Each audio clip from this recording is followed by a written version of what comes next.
स्वामी विवेकानंद ने बंगाल की धरती को नई चेतना देने वाली बताया तो गुरुदेव रविन्द्रनाथ टैगोर ने बंगाल को सोनार बांग्ला की संज्ञा दी। गोपाल कृष्ण गोखले ने तो यहाँ तक कहा कि what Bengal thinks today India thinks tomorrow, यानी बंगाल जो आज सोचता है आने वाले समय में वही पूरा देश सोचता है।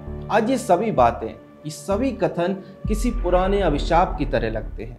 बंगाल हमारे देखते देखते बदल गया और बदल रहा है। बंगाल के बदलाव का सबसे बड़ा कारण राज्य के सत्ताधारी दल की मुस्लिम तुष्टीकरण की राजनीति है। शायद यही राजनीति है जो बांग्लादेशी घुसपैठियों पर मेहरबानी का कारण बनती है। शायद यही वोट बैंक की राजनीति है जिसके कारण बांग्लादेशी घुसपैठिए पश्चिम बंगाल बॉर्डर से घुसते हैं और फिर पूरे देश में फैल जाते हैं। अब आपके मन में सवाल उठ रहा होगा कि बॉर्डर की सुरक्षा का जिम्मा केंद्र सरकार का है, ऐसे में राज्य सरकार घुसपैठ के लिए कैसे जिम्मेदार हो गई? बॉर्डर पर बीएसएफ तैनात है, वो घुसपैठ होने ही क्यों देती है? केंद्र सरकार घुसपैठ क्यों नहीं रोकती? आप यह भी सोच रहे होंगे कि घुसपैठियों पर ममता बनर्जी क्यों मेहरबान होंगी? बांग्लादेशी घुसपैठियों का समर्थन टीएमसी क्यों करेगी? आज के इस वीडियो में हम इन सभी सवालों के जवाब जानने का प्रयास करेंगे। इसके साथ ही समझेंगे कि कैसे बांग्लादेशी घुसपैठियों को लेकर ममता बनर्जी और टीएमसी ने सत्ता में आने के बाद अपना रुख बदला है। वीडियो की शुरुआत करें उससे पहले आप हमारे चैनल को सब्सक्राइब कर लें, बेल आइकन भी दबा दें और वीडियो को पूरा जरूर देखें। उम्मीद करते हैं कि इस वीडियो को देखने के बाद बांग्लादेशी घुसपैठ को लेकर आपको कुछ और देखने की आवश्यकता नहीं पड़ेगी।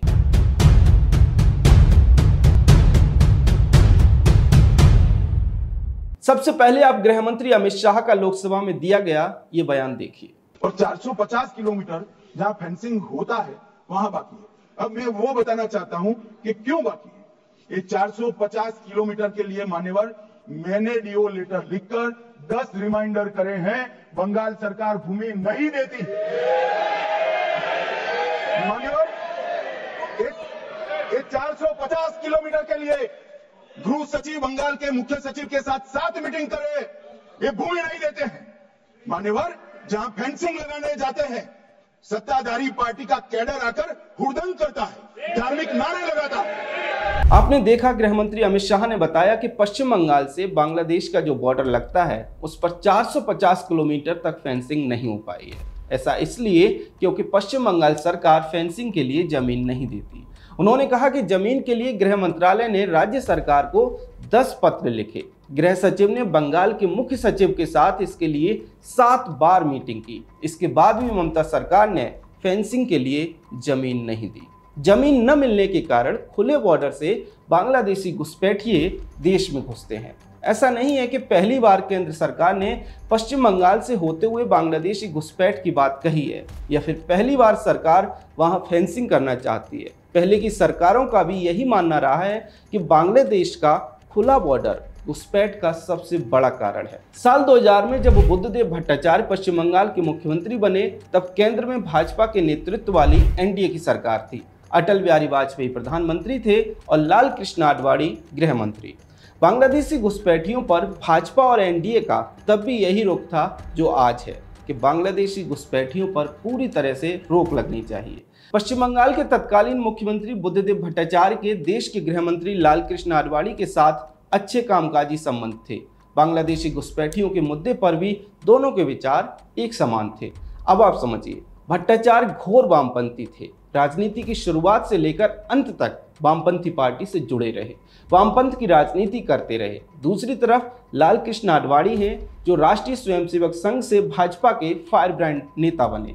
राजनीति की शुरुआत से लेकर आज तक भाजपा की विचारधारा के प्रति समर्पित हैं।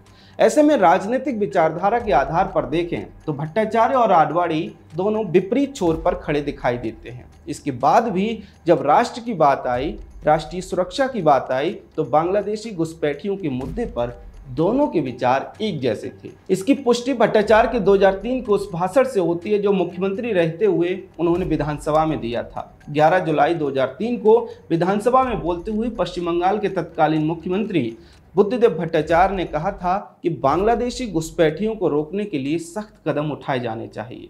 उन्होंने कहा था कि अब बहुत हो गया, हमारी सरकार बांग्लादेशी घुसपैठ और बर्दाश्त नहीं कर सकती। बांग्लादेशी घुसपैठियों से सख्ती से निपटने की केंद्र सरकार की, जो कि तब एनडीए की सरकार थी, उसका हम पूरी तरह से समर्थन करते हैं। ये बात बुद्धदेव भट्टाचार्य ने कही थी। याद रखिए, एक बार फिर से मैं आपको बता रहा हूं कि तब केंद्र में एनडीए की सरकार थी और भट्टाचार्य वामपंथी मुख्यमंत्री होने के बावजूद बांग्लादेशी घुसपैठियों के मुद्दे पर एनडीए सरकार का समर्थन कर रहे थे। यही नहीं, भट्टाचार्य ने इस दौरान विधानसभा में कहा कि सीमावर्ती जिलों में ब्लॉक स्तर पर राशन कार्ड जारी होने पर प्रतिबंध लगाया जाएगा और जिलाधिकारी की अनुमति के बाद ही राशन कार्ड जारी किए जा सकेंगे। मजे की बात यह है कि उस समय ममता बनर्जी भी बांग्लादेशी घुसपैठ का विरोध करती थी। सवाल है कि फिर पिछले लगभग 15 वर्ष में ऐसा क्या हुआ जो ममता बनर्जी और उनकी पार्टी ने इस मुद्दे पर पलटी मार ली। देखिए, पिछले लगभग एक दशक में पश्चिम बंगाल में मुस्लिम जनसंख्या बड़े स्तर पर बढ़ी है। पिछले कुछ लोकसभा और विधानसभा चुनाव की विवेचना करने पर पता चलता है कि जो मुस्लिम पहले वामपंथियों का वोट बैंक होते थे, वही मुस्लिम अब टीएमसी के लिए वोटिंग करते हैं। ऐसे में टीएमसी और ममता बनर्जी मुस्लिम तुष्टीकरण का कोई मौका नहीं छोड़ते। यही कारण है कि बांग्लादेशी घुसपैठ के मुद्दे पर ममता बनर्जी न सिर्फ पलटी मारती दिखाई दी, बल्कि वे स्वयं घुसपैठियों का समर्थन करती भी नजर आई। इसे आसानी से समझने के लिए इस वीडियो को देखिए। Good morning, sir. I don't want to disturb the proceedings of this house. That's why I didn't disturb. I never disturb. Sir, I want to know from you, sir, the infiltration of Bengal. It has become a disaster now, and resulting in which, sir, you will see the name of the Bangladesh voter list and the Indian voter list both are with me, sir. That's why I would like to request you, sir. It's a very serious matter, and when this matter will be discussed. आपने देखा 2005 में जब केंद्र में UPA की सरकार थी, तब संसद में खड़े होकर ममता बनर्जी कह रही थी कि बांग्लादेशी घुसपैठ एक गंभीर मुद्दा है। सरकार इन घुसपैठियों को हटाने के लिए क्या कर रही है। सिर्फ इतना ही नहीं, बांग्लादेशी घुसपैठ के मुद्दे पर न बोलने देने की बात कहते हुए उन्होंने तत्कालीन लोकसभा उपाध्यक्ष पर कागज तक फेंके थे। 4 अगस्त 2005 की ये तस्वीर है। 13 साल पहले का ये वीडियो हम इसलिए दिखा रहे हैं क्योंकि उस दिन लोकसभा में ममता बनर्जी ने तत्कालीन लोकसभा उपाध्यक्ष पर ये कागज के टुकड़े इसलिए फेंके थे क्योंकि उन्हें बोलने का मौका नहीं दिया गया था। उस वक्त देश में यूपीए की सरकार थी और ममता बनर्जी तब एनडीए का हिस्सा थी। तब ममता बनर्जी को लगता था कि देश में बांग्लादेशी घुसपैठ बड़ा मुद्दा है। याद रखिए, 2005 में ममता बनर्जी एनडीए के साथ थी और तब वे बांग्लादेशी घुसपैठियों के विरुद्ध आक्रामक दिखाई देती थी। यूपीए की सरकार पर बांग्लादेशी घुसपैठियों के खिलाफ कार्रवाई न करने का आरोप लगाती थी। अब जब केंद्र में एनडीए की सरकार है और वो घुसपैठियों को बाहर करना चाहती है, तब देखिए ममता बनर्जी क्या कह रही हैं। If it goes like this, goes on like this, don't you think it will create a civil war? Don't you think it will create a blood war? We oppose it strongly because the citizenship amendment bill first तो ये पहले बोलेगा आप विदेशी हो जाओ, foreigners हो जाओ 6 years के लिए, उसको बाद ठीक करेगा किसको देगा सिटीजनशिप और किसको नहीं देगा। What the citizenship now in this country? Why दोबारा सिटीजन का जरूरत क्या है। ममता बनर्जी की 180 डिग्री की पलटी आपने देखी। घुसपैठियों को बाहर निकालने के लिए जब सीए लाने की बात कही गई, तब उन्हीं ममता बनर्जी ने सिविल वॉर की बात कही। जो ममता बनर्जी 2005 में घुसपैठियों पर कार्रवाई करने के लिए लोकसभा उपाध्यक्ष के ऊपर सदन में पेपर फेंक रही थी, वही ममता बनर्जी ने पलटी मारी और सिविल वॉर की बात कही। इससे हुआ ये कि उनकी पार्टी के लोकल लेवल के नेता लगभग हर स्तर पर घुसपैठियों का समर्थन करते दिखाई देने लगे। बर्धमान दक्षिण से टीएमसी विधायक खोकन दास का ये बयान बहुत ध्यान से देखिए। नतून लोग तो आसছে, नतून लोग माने तो বুঝতে পারছে সব বাংলাদেশের লোক আসছে, তাদের ভোট আমরা বেশি তুলতে গেলে আরো ক্ষতি, কারণ তারা তো বেশি হিন্দু করে বেশিটাই ভোট দিয়ে দেয় বিজেপিকে। কারণ আমরা দেখেছি, এটা নিয়ে অস্বীকার করার কিছু নাই। তা ভোটটা যেই তুলবে সে নতুন লোক আসলেও যারা আমাদের দলের সঙ্গে যুক্ত থাকবে তাদেরই চেষ্টা করবে। অকারণে टीएमसी के विधायक को आपने सुना, वे अपने बूथ लेवल कार्यकर्ताओं के साथ मीटिंग में कह रहे हैं कि बांग्लादेश से घुसपैठिए हर दिन आ रहे हैं। उनमें से कई हिंदू भावनाओं के कारण भाजपा को वोट देते हैं। सुनिश्चित करें कि केवल वे ही मतदाता सूची में जगह पाएं जो हमारी पार्टी का समर्थन करते हैं। अब आप समझिए, ममता बनर्जी और टीएमसी के पलटी मारने का असली कारण यही है। दरअसल आरोप लगते हैं कि टीएमसी के स्थानीय नेता, विधायक और सांसद घुसपैठियों का आधार कार्ड और वोटर आईडी कार्ड बनवाते हैं।